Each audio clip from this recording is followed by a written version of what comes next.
And 4 out of 5 workers in the US, according to surveys, are disengaged from their jobs. It's like one step has led to the other.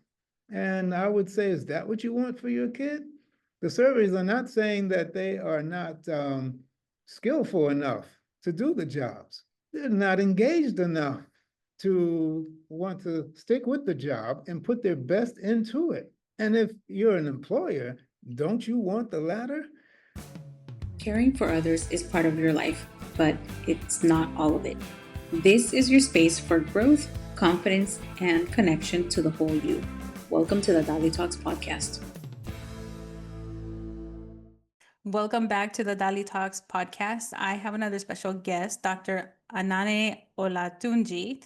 He is the author of Don't Let School Get in the Way of Education. Dr. O, welcome to the podcast. How are you? Thank you. Thank you. I am doing excellent. How are you, Dali? I'm good. I'm so excited to have this conversation because I had the pleasure of reading your book. And I must say, I wish every single parent and educator would read this book because the concepts you provide in there and the stories are very powerful and very meaningful. Okay, well, I have to say, I feel blessed already. But Thank you. before No, we've gone into anything, I mean, to receive such a compliment is it's just a little overwhelming. Thank you. And oh, I'm glad wow. that you found the book gratifying.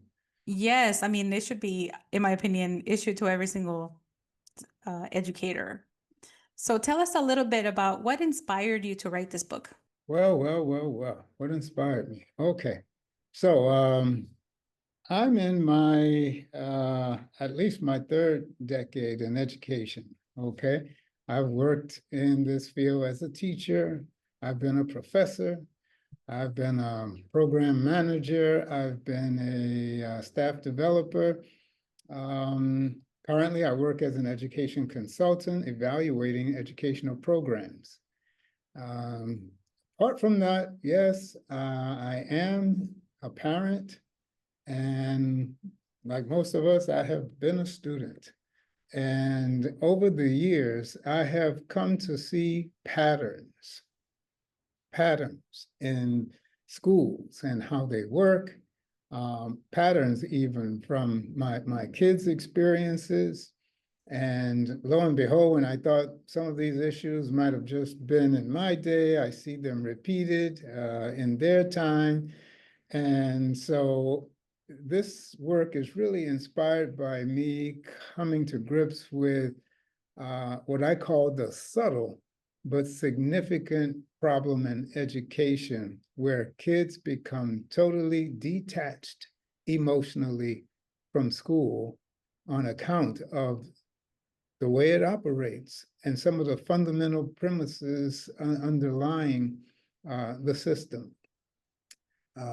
That's the nutshell version. Yeah, well, I completely agree. Detached is the perfect word to describe how a lot of kids feel. Looking back into my own experience in education, I remember now things that made me feel doubtful of my abilities because the incorrect system was being utilized to teach me. And it Mm, doesn't work for everyone. And also the emotional aspect that you touch on in the book, Don't Let School Get in the Way of Learning, which I love the title, by the way, because when I first read it, I was like, what? I was like, that is so true. School does get in the way of learning. So, like the majority of children that I know, regardless of age, regardless of grade, mm, the education does get in the way. They get locked into this box. They doubt their abilities. They feel mm. like they're in a rat race from a very early age, especially nowadays. Yes.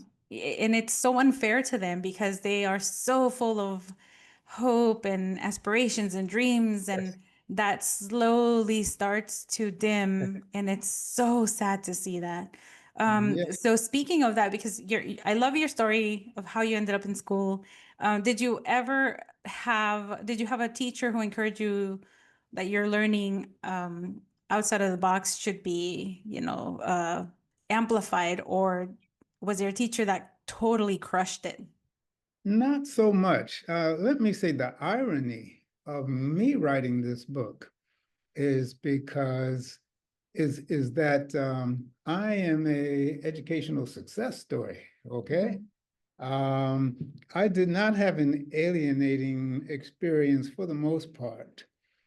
I had a very successful career as a student, and that's how I was able, for example, to, get accepted to Harvard University and even graduate from Harvard University, even more so on account of my educational success. So yeah, my own personal story is not littered with so many of the experiences I talk about in the book. It's just that there is enough in my experience, however, to where I could relate to many people who have had struggles. And I cannot point to, for the most part, I had pretty good teachers. And for the most part, I think, fairly satisfied with my educational experience. In hindsight, however, I can look back and see some of the gaps, things that would have been better had some of my ideas been implemented on my behalf. Right. So yeah, no bad stories in that regard. But in my book, however, I do talk about some of the real personal struggles I had as a student. And there were some stories, yeah, that I tell there in the book as well about things that caused me to struggle with the system. But for the most part, those were the exception rather than the rule. So to be bringing this book to light in the interests of, kids of all backgrounds, and I would stress that, of all backgrounds, I just want to say it's something I feel very deeply, having viewed education from so many different vantage points over the last several decades. Right. And I love that you have that experience. I don't get to talk to too many people that have been in those different echelons and sections of education, because I think that it opens your eyes to so many other challenges within education and Mhm. so many needs that are not being met. You also talk in the book about the broccoli model of education, There you which go. I love how you describe that, and the pumpkin muffin model and the faces framework. Can you please talk a little bit about each of those? Yeah, okay. So yeah, I would want the audience to know that what I call the broccoli model of education is what most of us have experienced in the traditional system. And this is where we experience the emphasis that schools put on academic rigor, so much so that they begin to exclude the importance of emotional well-being. And so in the book, I provide some powerful stories and research to bring this to light. I talk about national surveys, how kids say they are just bored silly with school. And then I go into deep qualitative research, we say, where I tell stories of how this emphasis on academic rigor can be very costly, even dangerous, in my opinion, for young people. So that's a broccoli model. Basically, I use that analogy because, like broccoli, what they're teaching at school is useful and helpful, and you might say nutritious, but it's just not palatable. It's not too delicious, to us emotionally. And so kids get turned off in that way. So I contrast that with the pumpkin muffin model, which is to say, hey, we can reverse that image, that metaphor, and actually make school do both things at the same time. That is, have academic rigor and make it an enjoyable, fulfilling experience for young people. These are not mutually exclusive. And so the book really talks about that extensively. The second half in particular is where I bring to discussion the model that you referenced before called FACES. And I think faces is so apropos because it symbolizes as well as describes, I think, literally what the education should do. We should have young people to be able to see and feel themselves at the center of the educational process. Right now, what they're seeing at the center is often test scores, and the total emphasis again on academic rigor to the exclusion of their interests and sometimes their well-being. So the framework FACES stands for 5 features of the face. I like to say fun is the first one, affirmation is second, challenge, expression, and success.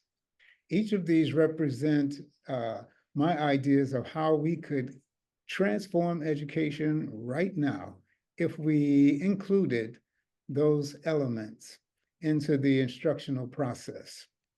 So as an example, a lot of people think that unless you are silent and serious in the classroom, no learning is taking place. Well, I tell stories in the book about how in the class and out of the class, students experience joy and excitement, and having fun or enjoyment is not going to prevent them. It might even enhance their ability to engage with the subject matter and therefore learn what we expect them to learn.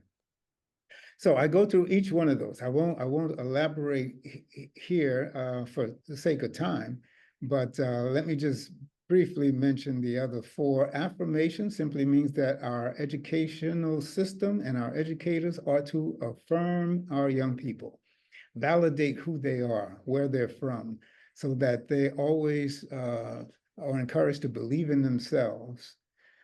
Challenge them. That's the C for challenge. And that means, yes, academic rigor has its place, but it should be attached to affirming our young people. I like to say, use relationship, use connection to provide direction, okay? And then expression. Expression is the element where I believe they should have an opportunity to participate by maybe suggesting what might be part of the curriculum. They should have an opportunity to infuse the educational process with their interests. And so that's a very important aspect also of helping them to exercise and develop autonomy and agency. And this is very important, autonomy and agency, because here is where they began launching themselves into empowerment, which I believe is the goal of education. Not merely the acquisition of technical knowledge and skill, but the empowerment of the individual. And without expressing themselves, I don't see that happening. And then lastly, success. I believe that our schools could explicitly teach kids success principles. And you might do that not as a separate course, you could do that as a natural part of your course, of your instruction. Okay, and it can be simple things like early to bed, early to rise, for example, the old saying goes. Kids, if you stay up all night, don't expect to be able to get up in the morning, and be your best self in class. Or things like understanding that if you want to accomplish something, making mistakes is okay. And that persistence often helps you to overcome whatever shortcomings you might have in your skills. So that's, again, the nutshell version, and it's in the book in great detail. And at this point, I'd like to flash the book again. Yes, please do. Yeah, folks, this is one you don't want to miss. Don't let school get in the way of education. How to Right. improve the performance and well-being of our young people. Right. Nationwide. Yes, yes. And not just children in traditional schooling, but also homeschooled. And I know that homeschoolers have more freedom to implement the FACES framework, which is great. Mhm. But my question to you is, do you think that it's going to have to take uh, educators that have the innate fun creativeness in them to implement FACES? Because I'll tell you this, the reason I do bullying prevention work with mostly adults is because I am the most boring person for a child. So if a curriculum created based on your book were to be created and given to teachers, do you think that it would be something that somebody like me who cannot really like be fun and creative with kids could implement? The answer is yes, but something important needs to be said with that, yes. Like with anything else in life, I think we're talking about performance and skill. Skill acquisition is always something that can be developed when we practice and commit ourselves to developing skills. So while these concepts might be rather intuitive, the five features of FACES, what I would recommend to schools, what I do recommend to schools, is that it is indispensable for leadership to be involved, not just the teachers, but the leadership needs to be involved and endorse this framework because teachers can only go so far. And having been a teacher, I can tell you this personally. Much of your success is going to hinge upon the support you get from your administrator. And I mean, think of it just given the times we're living in now, as things have become more and more restrictive in schools, um, your administrator's stance on things is going to be key to your ability to implement what you feel is appropriate in the classroom. So, in a nutshell, then what we're talking about, I recommend that this become a program of professional development for teachers. Mm-hmm. And ultimately, I would even like to see it occur at the university level during the leadership and teacher training that goes on. Those programs are preparing our leaders to come out and work in schools and teachers to work in classrooms. That would be ideal if at that point in their instruction, in their training, they could get the ideas that I have in the book. It's still possible to get it once you start working, absolutely. And sure, some teachers are going to grasp it more readily than others. Some school leaders will. But I would even say that in the professional development, there can be coaching where those who, get the concepts more quickly can work with those who don't, who get it less so. And the point is simply that, yes, anyone can learn these things, but if there is a professional development plan in place, it makes it all the more efficient and effective. And that is a service, by the way, I offer to school systems. There you go. All right. No Okay, excuses. no, Yes. no excuse. There we Right. go. Right. And I see it as not just a personal development or staff development curriculum, but within the academic curriculum for those who are going through, to become a teacher, going through college to become a teacher. I think that would be excellent because you're inculcating those ideas from the very beginning before they even hit the classroom doors. You talk a lot about schooling and learning and the blocks that the schools have. And most of us think of blocks as, oh, all these standardized tests. What other blocks of real learning can you describe for parents to be aware of so that they can use that, whatever they're seeing and say, hey, maybe we should implement FACES frameworks here at this school. Okay. So I think the primary thing that I would emphasize that I'm suggesting in the book is the major limitation that we have is our own way of thinking about education. I spend extensive time on this in chapter 5, which is entitled A New Paradigm for Education. A parent who understands what I'm talking about in the book gets that the point of education is to empower, to make your child willful, not just skillful. And I want to stress that again, willful, not just skillful. We want both, okay? But so often our schools are missing the mark by focusing on the skillful part to the detriment of the willful part. And so I want to challenge parents to think about the end in mind, as Stephen Covey would say. And that is, you ought to be thinking, what do I want for my child long term? Mm-hmm. And I'm hoping that that answer is, I want more than for them to just be able to do well in math and reading to acquire those skills. I want them to have that passion for something that they want to dedicate their lives to. How is it they want to make a contribution to society? And at the same time, find fulfillment for themselves personally. I mean, there's nothing more, I think, fulfilling than engaging yourself in work that is meaningful to you. And so I want parents to be aware of this. Think there are national surveys that parallel what I found is happening in schools. Our kids are getting bored to death in schools, 80% of them complaining about boredom every day.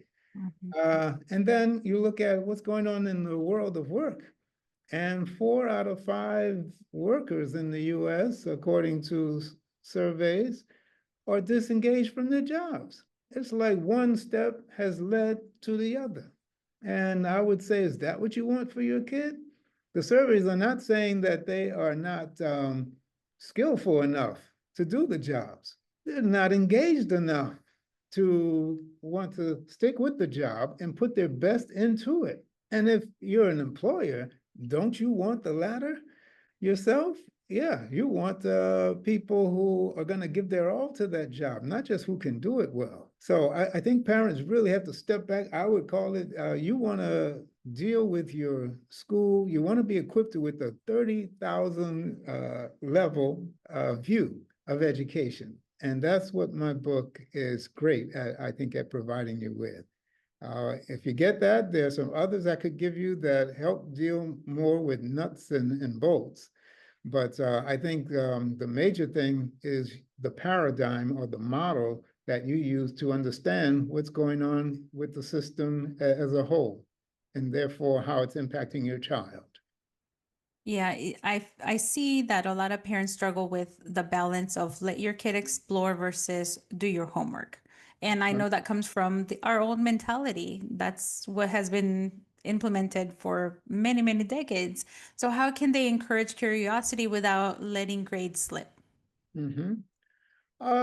Well, let's get rid of, again, talking about paradigm, let's get rid of that dichotomy between fun and learning. Learning should be fun, in my opinion. So with all subjects, you want to try and find the interest, the overlap between the two for kids so that they are motivated to develop their skill, but at the same time, they're getting that emotional fulfillment that they need. I talk about in the book, for example, when I had to teach high school dropouts, mathematics and division, I took a group of young men to the car dealership across the street and gave them the example, okay, you've got to you want to buy this used car for $5,000. Back then, that was a decent price, okay, a reasonable price. I know it's way under budget now. But if you put $1,000 down, you have a loan of $4,000. And you're going to divide that $4,000 now by whether your loan is 2 years, 3 years, etc. And mathematics came to life for these young men. Okay, they were hopping around the car lot, talking about which car they wanted. And one of them at the end of the lesson said to me, I know I'm going to finish school now. So I want to say that dichotomy that we have between skill and enjoyment, we need to get rid of that and find ways that we can have both at the same time. They do exist. I agree. I think that it's our mindset that's getting in the way. Even for me as a parent, I have to admit, um, I fell into that. Okay, this is what the school said, do it. And Mhm. then sometimes I say I learned too late, but really it's better late than never. But I learned that the creativity part was so important.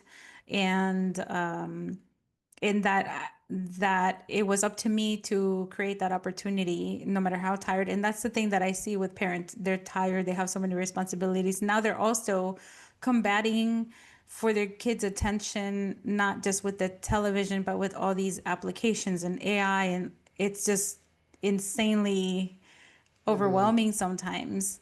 It should be. Right, Absolutely. right. So, do you happen to have a blog or any other resources aside from the book for parents to get more, practical everyday type of tips? Yeah, I would direct you to my website. If you sign up there, I do share tools and tips from time to time. One of which, let's see, let me give you an example.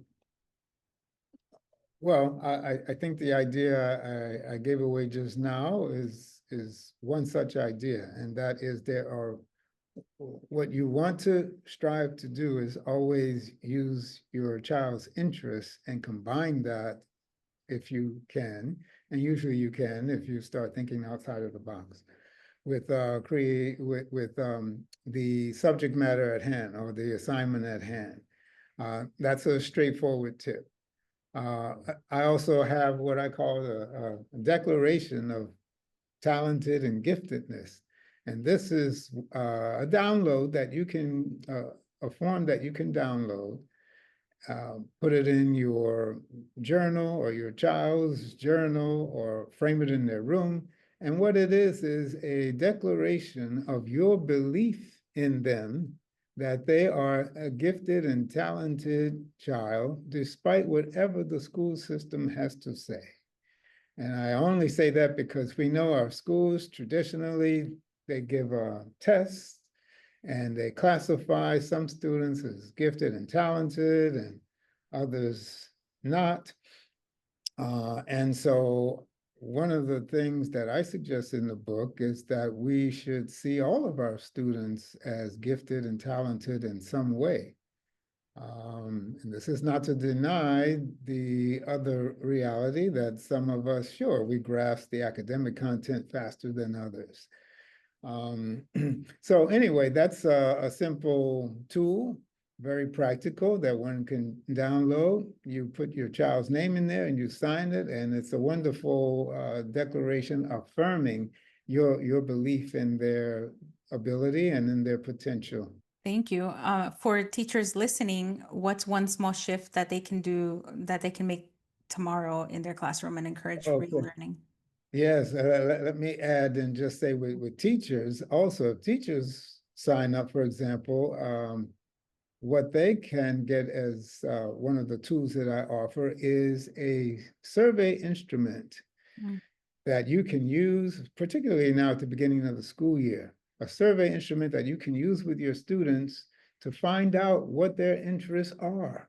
I And love then that. use that information to design your lessons in the classroom, okay? Whether it's math or whatever. Science, language, reading, you need to know what your kids value, what they're interested in, and take that and use it as part of your instruction. That automatically is going to boost the engagement when they see themselves in the instruction. So that's another very practical tool, easy to implement, and you could start it right away if Right. you're. And hopefully, and I don't know how it is in the classrooms nowadays, especially with the new administration, because I hear that there's a lot of limitations, a lot of changes. So hopefully being able to do something like that is not too restricting. But I do know, and I have seen that when the parents suggest solutions like these, the school is more likely to implement it. So again, I want to stress, I just want to say that to parents listening, speak Mhm. to the teachers and speak to administration, Yeah. suggest Dr. O's book. It's on Amazon, right? As well as on your website. Barnes and Nobles, yeah, it's everywhere good books are sold. Right, right. So, Dr. O, let's shift a little bit. I'm a little more curious about you because I love the stories that you told. I love how you explained your experience going to high school and how the community was so essential to your education. The Yes. support that you got was incredible. And I know that you had your personal struggles. But what about school subjects? What school subjects bored you to tears, and how did you end up learning it better outside of the classroom? Um, hmm. What school subjects bored me to tears? Now, again, you're talking to a former A student. It wasn't a whole lot that bored me. I did well at everything. Um, I do remember, however, no, I do remember being very bored actually in English, in literature. Here Um, you are, an author.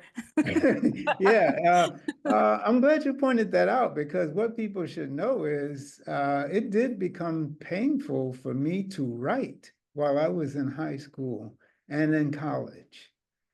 And that's because I often felt no attachment to what I was writing about. Mhm. So I was, yeah, reflecting on it, I was bored oftentimes in my literature classes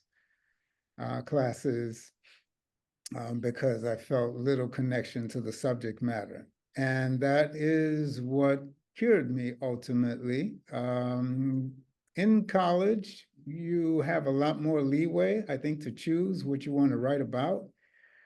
And lo and behold, I think, especially by the second half of my 4 years as an undergraduate, I started seeing, wow, there's actually some utility in all this information. And I get to shape it, okay? Certainly in my career, that became increasingly apparent to me. And again, it's that kind of reflection where I could see how important it is to have relevance in the content, what a difference it can make.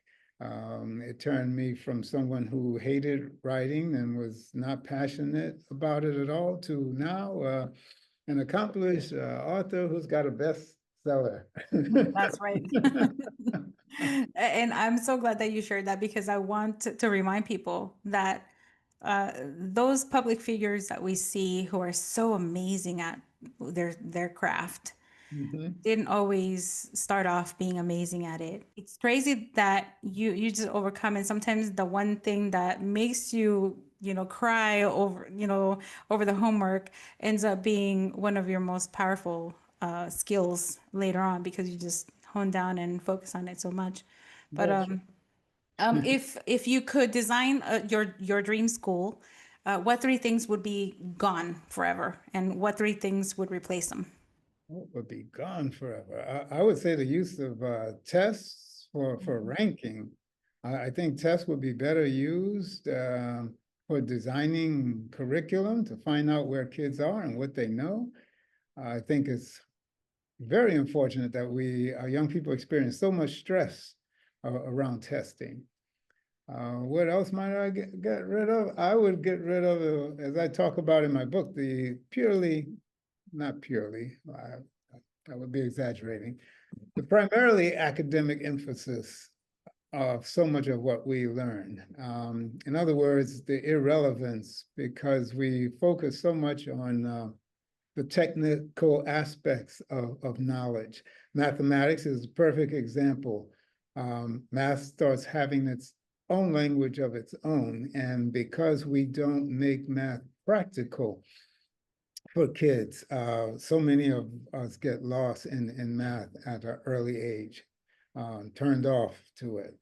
The third thing that I might remove is the lack of emphasis on the emotional, social aspect of schooling for kids. When you talk to kids, they're talking about they're very interested in the social environment. They will let you know that they've got strong feelings oftentimes about what they're experiencing in school. And unfortunately, we as adults tend to belittle that. We don't give it the weight that they attach to it. And I understand that to some degree, but I think they're part of the customer that needs to be satisfied at school. It's not just the parent, but the child as well. And so as far as the three things then to enhance, one again is make it relevant. Two, I would say, is build good relationships, students to students, and also adults and students. Put an emphasis on building a climate that is conducive to the students' well-being, and in turn, that will promote their academic achievement. Third, I strongly endorse just this new paradigm where we are thinking about the end result for kids. And this is important because right now, the end result that we tend to focus on more than anything else is just getting into college. Okay? Want to get into a good school. And in my book, I say you end up advocating more for those good schools than you do for your own child when you approach education that way. So I have to emphasize again that we have paradigms or models of education that are driving our perceptions and our decisions. And so it's very important that we step back, get this high level view and say, what is all this for anyway? What's the end purpose? And if we change that, I think the other things become much more easy to change. It's like the part of the iceberg, that's beneath the water that you don't see. That's the Right. greater part of the iceberg. Yeah, yeah, thank you. I like those three ones that you mentioned.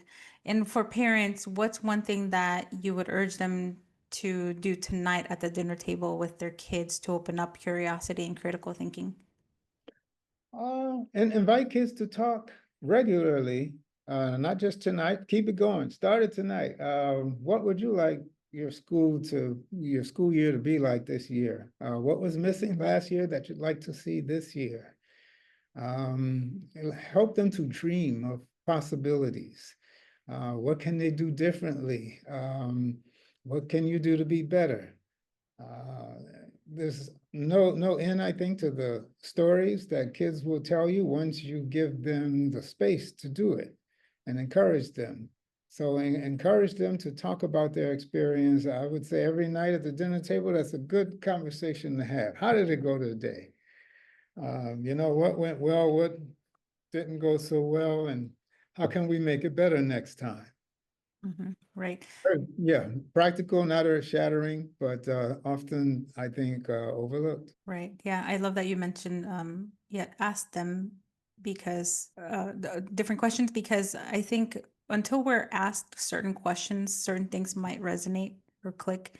And that's when things can change so dramatically, because you said something and it just sparked the memory when I realized, wait a minute, like I'm not bad at writing. I'm just not being taught the right way. I need to slow down because I felt like I was in a race. Like I needed to go at the fastest rate of the fastest kid in the classroom. And something that somebody said made me realize, wait a minute, I just need to take my time. I don't know, because that's what schools do. They make you feel Yeah, like you have to learn it really well, very quickly, and then move on to the next thing.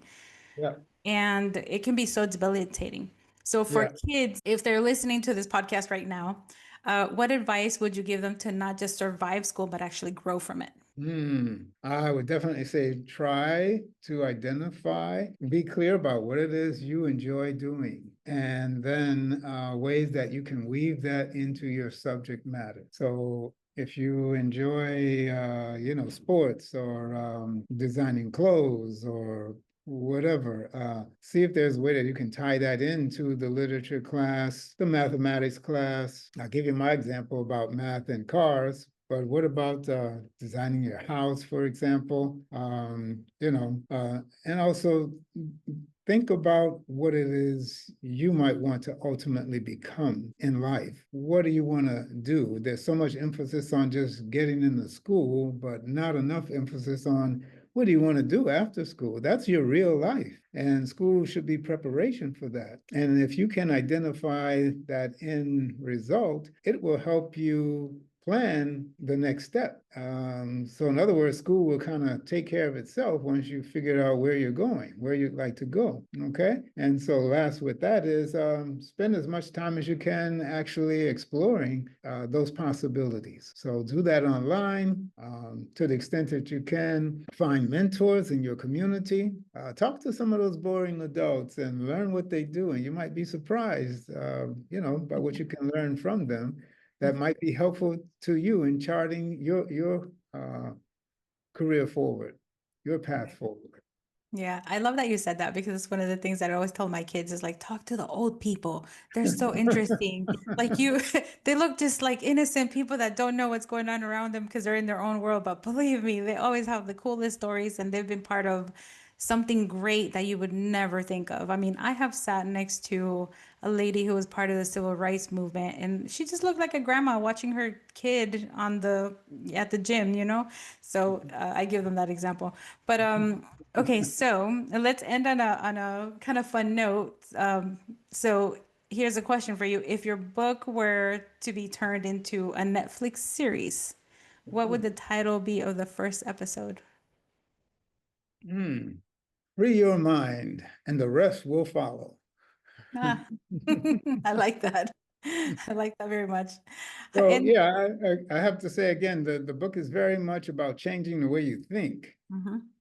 It's less about the details. The details flow from how we think. And so that is the point that I think I would emphasize is the need to change how we think about the business of education and how the rest of what needs to happen will fall in place afterwards.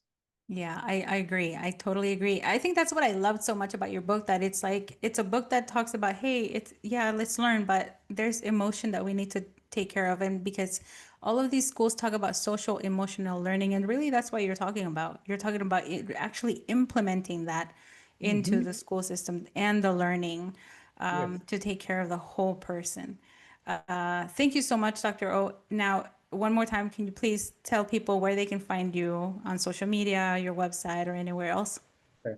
So yeah, my website is www.drOinspires.com. You can use that same handle for Instagram and for LinkedIn. Those are the places where I spend most of my time. Thank you so much for sharing about your book and for writing it. Thank you. And I hope that a lot of educators reach out to you and parents because I know that they need the support. All right. Well, thank you so much. It's been an honor to be here and share with everyone. And I wish you well. I'm glad and that I've been able to share some information and certainly hope that it will be helpful to you, whether you're a parent or teacher or student. Thank you. Thank you. Hey, did you like that episode? I have an ask.